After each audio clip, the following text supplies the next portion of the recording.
Hi, this is Victoria Fenbane. You're about to hear an interview I did with Eric from dark electro band Hocico.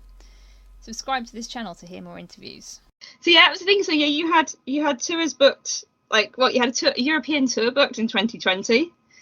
Yes. So I'm guessing it was for extension, artificial extension album. Yeah. So Yes. so that's all been postponed to next year. Yes. Yeah. So I guess it feels like I'm sort of getting more into the interview now, but yeah, I'm guessing it kind of feels like you're on hold. We are on hold. Well, more or less. Mhm. We are basically very busy on the studio, trying new things, trying to renew ourselves somehow, just trying to make something good and not just like another album. So we're basically, focusing on that. We haven't really pushed much the things to organize shows because everything is like totally still very uncertain and at many levels. So that's where we're waiting. I hope that next year 2022 that we can I hope we can I don't know, focus on organizing shows again. Yeah. Yeah. Because I was gonna say, you haven't got any outdoor shows planned. No, not for this year. No, I've not for seen, this year. quite a few are happening now. Like there's been a few in Leipzig and Oh, yeah. I mean, like at least for me, for my other band, Rabia Soda, we're playing a show in 3 weeks. It's an open air, very small club, and that's fun. But since Raxo is still living in Mexico, I'm living in Germany. It's a little bit complicated to organizing things just for a small show. So oh yeah. we're waiting for the moment where we can really go out on tour, make a real European tour or American tour. Well, yeah, we're actually waiting, being patient here. Hope Yeah. trying to. I think the travel as well. I guess there's quite a lot of free travel in Europe at the moment, but like for me to go to Germany, I'd have to be quarantined and things like that. So yeah, Oh, really? yeah. Didn't So know. yeah, no, we're like Plague Island. We're just like island of Yeah. disease. We're not allowed to go anywhere. I just want to Yeah. go to Germany, but yeah. So I even if there are these outdoor shows, I can't go to the ones in Germany. So I'm kind of glad in some ways that you're not currently doing Yeah. any shows. I can't go anyway. Yeah. Yeah. It looks like we still had you gotta be patient too, and yeah, Yeah, it's all yeah. about waiting and yeah. It is frustrating. Yeah. So I was Totally. thinking like some bands did online shows as well, but I'm guessing it wasn't really an option for you. You can't really do it with two people in two different places. Yeah, exactly. We were thinking about it honestly. We gave it a thought, and we thought we really came to the conclusion that now it's not for us. I mean, not for now. We we're probably too old school for that, even though technically we could do something. I mean, like we could, I think, actually present something decent, but nah, we said no, we'll I don't know, we'll stay busy making creating songs, making music, but not playing shows online. I mean, I respect the bands. Many bands did a great job. Like Mhm. I saw some of the streaming concerts. I have respect for many bands, but as well, I saw many streaming shows that were embarrassing. Yeah. Like yeah, when it comes to sound or visuals or anything. And I mean, it wasn't really interesting. Actually, I think it actually uh, I got me less interested in those bands. So Yeah. yeah, I mean, like, but I still respect people trying to do thing. I mean, bands trying to push their music and their art. I feel respect for that, but Mhm. not everyone could um, could deliver an interesting streaming. Yeah. That's true. No, I think as well it's a lot of new technology to learn. And you don't really know how long you're going to need to use it for. So something I found was that because I was doing online DJing and Yeah. I had to buy a lot of new kit And I was like, well, how long am I going to be doing this for? Am I going to be doing this for 2 months, or am I going to do it for a year? You know, and yeah, imagine it's the same with music. It's like you'd have to, you know, work out how to stream, and the sound for streaming is very different from the sound for like a live show. Yeah, it would just be like, so I've there's been some dreadful live sound on live shows. Some of it's been absolutely, honestly, right. Yeah, you say like some of the Cube shows that like Solar Fake did. They were so good. Yeah, I just sat in a darkened room, my headphones on. They were it was a good time to learn new things, and you know, on many levels, I guess, but especially talking about technique and ways to distribute your art. I mean, many people got it right. So I'm glad you got into that a little bit. No, if you were streaming your DJ sets and stuff, then I think it's cool. Yeah, it was weird though. It was like sitting in your room on your own, drinking beer, playing music. Oh yeah. It was. I don't know. It's both things. At some point, it's like a miserable experience, but at the same time, it shows hope, and it hopes kind of looking for connection and looking for. I mean, like trying to just to move something on the other side, and I respect that. You know, that's still cool, but I mean, it's I'm sure it doesn't feel really right just to be spinning records in front of a camera all on your own and drinking. You know. Yeah, it is weird. Actually, there's this DJ in San Francisco. She named her I think she named her Sunday stream after Dark Sunday. Oh, really? Because she called it Dark Sunday, and because Dark Sunday hadn't been out for very long at that point. Yeah, and that's her stream every Sunday, Dark Sunday.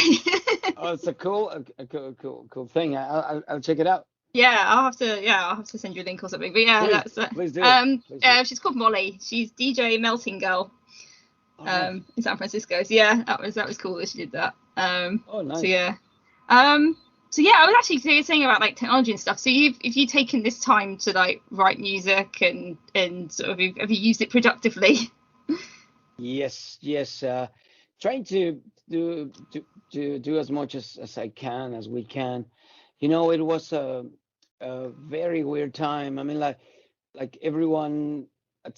I mean, like all of a sudden, everyone, at least from our artistic perspective, it was like full of time, plenty of time to do things and try. But in the other hand, that it was hard to do, because there was just all this noise coming from all sides, like news and family. Everyone's worried about what's going on in the world. Everyone is afraid of dying, and it was hard to stay creative. You know, it almost felt like I got to fight against something to get it out. It wasn't not easy for me. I mean, I know some others that were actually pretty creative and they're just, you know, putting out songs every month.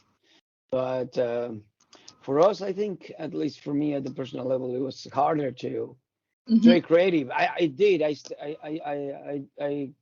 I wrote many songs, and I actually started different projects. Ooh. Like writing a book, writing songs for a solo project. And I was really like trying, but it wasn't as easy as it used to be. It was like something like a dark energy trying to put me down. I don't know if you understand, but it was really. How can I call it? Like it was a weird, very strange, challenging time for everybody, of course. But if you are an artist and you live from your art and you express feelings, I guess for many of us it was especially hard. Yeah, that's actually one of my questions. Actually, yeah, about like how did you find inspiration for new music during the pandemic? And I was almost thinking like with Hocico, because you are quite an angry band. Oh yeah. I was thinking, well, you have lots to be angry about, but yeah, So it wasn't. I was like, oh, you must have just been like churning out new songs, you know. Yeah. We there's always many things to be angry at, and especially nowadays, and many things in the world are not right, and we feel still compelled to talk about those things. And we just released a couple of songs. Yeah, so the a few Broken months ago. Empire's Lost World. So yeah, that feels like it's got a bit of a theme for this time. Yeah. Everything we wrote, we've been writing from since the pandemic. I mean, it actually just shows what we're living, and it wasn't not just like we're pushing it. It just came out naturally. And since we are mainly writing about the negative side of life, then it was like it all just made sense, made sense, since we started writing the songs. Yeah, no, I think I go for walks every evening, and when it came out, I went for one of my walks and I sort of stomped around my local area listening to the new EP. Okay. Get it all out, get that aggression out. Yeah. Good. Glad to hear that. I spend all day at a desk, so yeah, it's good to get out and listen to some Hocico. So yeah, have you got a new album coming out soon then with all this new material? Yes. We've been trying to get it done for the last 4 months, 6 months, but we keep procrastinating it because we really want to just deliver the best, and we're trying again new things, trying to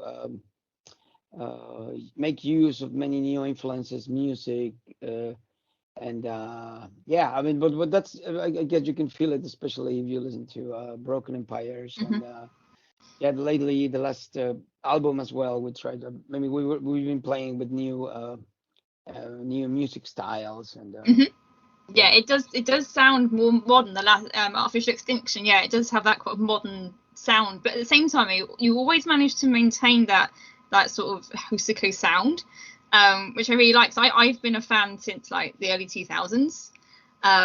So I used to, I used to listen to all the Spanish language albums, and annoy my upstairs neighbor with them. All right. He used to play a lot of like I don't know what it was. I don't know what kind of music it was, but he ran a nightclub, and I used to play you guys to at him to like annoy him. All right. But yeah, so yeah, there's like I remember like so I noticed that like the other day I noticed that how you've stopped singing in Spanish so much now. I guess that was that's a commercial choice, maybe. I don't know. I think it's basically just because I love to communicate, and English just makes it easy to get our message across easier with more and more people. But of course, we haven't forgotten about singing in Spanish. We release in every album at least one song in Spanish, which for many fans is too less. Like, no, we need more Spanish songs, and but I don't know. It's just been like that. Actually, we it's been just the last years. We've been just trying to write more songs in English. And, it's just more about the communication.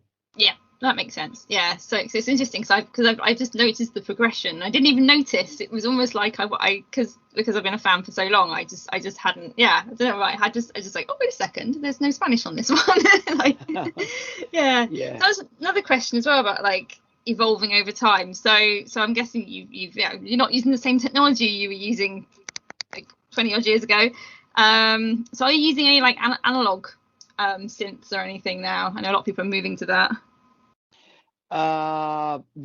Actually, not much. I mean, like Rax is the one creating most of the music for the band, and he has a bunch of gear. Actually, we used to share a studio in Mexico, and like still like crazy amounts of synthesizer samplers and all kinds of stuff. But all I know is just lately he's been using only software synthesizers, which is kind of it's just more practical and to the point, and yeah, it's easier to travel with your sounds and sessions all around the world. And he's been using a few synth sounds here and there, but he's been mainly using software. Yeah, And, no, it's so much easier. yeah. Yeah, I still remember when you guys played in London. I just love the fact you didn't have that much kit to bring with you. You know, you have a nice compact traveling show. You know. Oh yeah. It's just the promoter is brilliant. I love that. I love bands that like have. I remember I put on Crom a few years ago, and the opening band had like 5 times more kit than Crom did. And it was like, yeah, it was just crazy. Yeah, you know, I'm like that's something that actually I take pride in, because we've been, you know, we've been around for around 25 years, and now actually more, that's 27 now. Wow. But we started like that. We want to show more equipment and play more instruments, or having different microphones and stuff. But the more you travel, the easier you want to deliver your message. What I mean is, like, yeah, you want to travel as compact as possible, but still, you know, getting the visual elements, not just not only the sonic element, but the visual elements as well. Somehow you gotta bring something. You know? At least for us, it's very important. Our stage clothes. Yeah. Which is like basically 90% of our luggage is just clothing, you know, it's stage clothes. And the rest is like a couple of computers and all the sounds in there, synthesizer.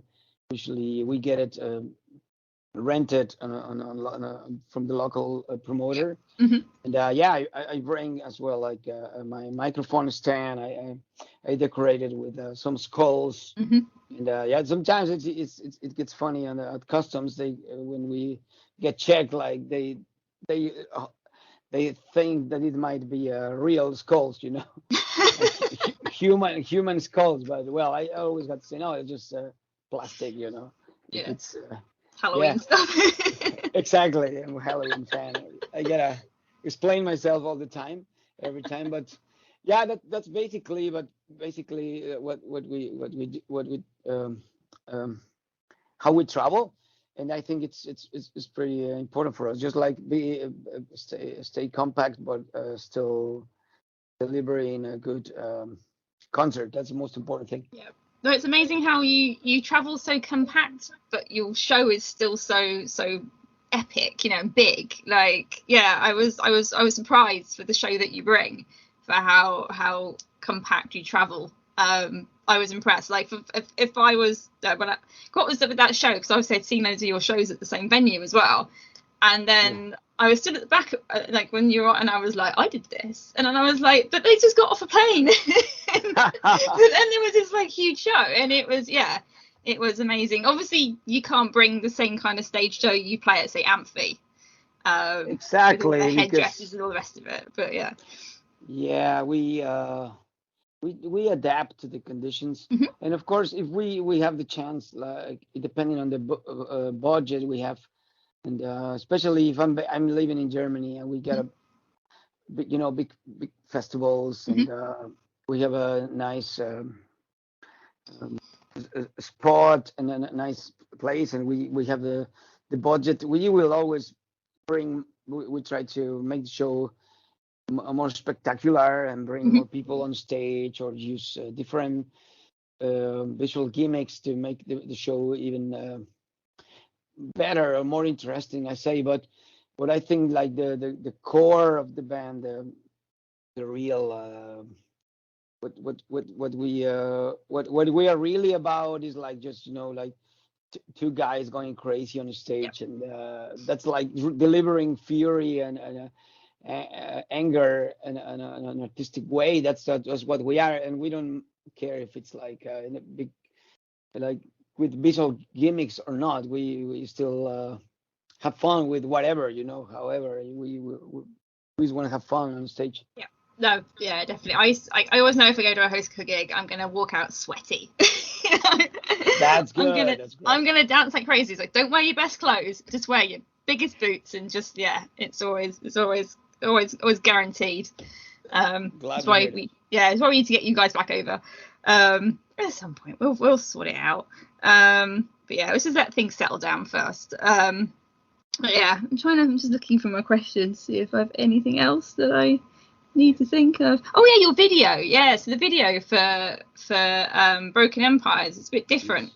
So normally you have some really great videos. But yeah, what made you decide to do this a different way? So you have the girl lip syncing. Yeah, many people think I look very feminine on the video. And yeah, well, it just given the conditions, like, a pandemic and all that stuff, it was hard to meet and to create a band video, like what we are used to do. So we the label suggested, hey, why don't we just try something simpler, and let's try to do something different. And then we came up with this idea. Okay, let's just let someone else sing the song. We already tried the same idea for a song called Dark Sunday. Mm-hmm. And we always thought, oh, we should try again. We should that was like a couple of years ago. That didn't work for many reasons. But now we found a girl who was willing to do it, who could act, Mm-hmm. who was willing to do it, and I said, okay, let's just do it. And it was just like, I think she did a good job, and it's at least something just different, it's a very simple idea, but the important thing is that the song in itself and the message, and I think she did a good job. Yeah, no, it's really powerful by having a woman like singing or lip syncing you almost. Yeah, it is a powerful effect. I like it. Glad to hear that. Okay. My last one is I guess your writing process hasn't been affected in the slightest by any of this lockdown, because you guys were kind of writing music remotely anyway. Yeah, we've been exactly, for us it didn't change much our writing method or anything. We've been writing remotely songs for, I don't know, at least 15 years, 16 years. And we're pretty much used to this. Actually, we tried to write an album under a roof, like being in a room together, like I don't know, like 8 years ago, 10 years ago, and it just didn't work anymore. What I mean is, like, we've been evolving as personally as well. We got our own, routine every day, and we do many things, a part of the band, and it just works better when we said, okay, let's meet and then over the net, over the internet, and then just like let's discuss ideas and stuff. And we're in the room, like, he gets a phone call or me, and the other one starts getting stressed about it. Hey, why don't we do this or that, or I don't know. It's just weird, but we want to try it at some point again. We want to give it again a try. Let's just go inside the studio and try to get a few songs done. But well, we actually, yes, that's a good. It was a good. We took advantage of the situation because we were already experienced and working over the internet. Yeah. No. Yeah. You were prepared for this. Yeah. Yeah. Already. Okay. I think we're coming to the end of our time. So I think I've asked all my questions. Let me check. Yeah, I have. So yeah, thank you for your time. This one will go up on the Independent Voice website. I think I'm going to put the audio, and I'll send out a link, obviously, to it. Nice.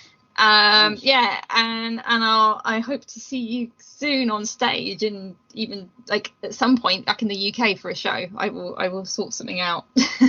Oh yeah, please get back in the UK, or if if there is no chance, then just come to Germany and come to one of our shows or anywhere else in Europe. Yeah. No, I haven't left England since January 2020. Yeah, January 2020. It's about time. It's a long time. So yeah. So you take care, and I will see you at some point soon. I'll see you in the future. Okay. Victoria, thanks for the interview. That's okay. All right. Okay. All right. Bye. Bye.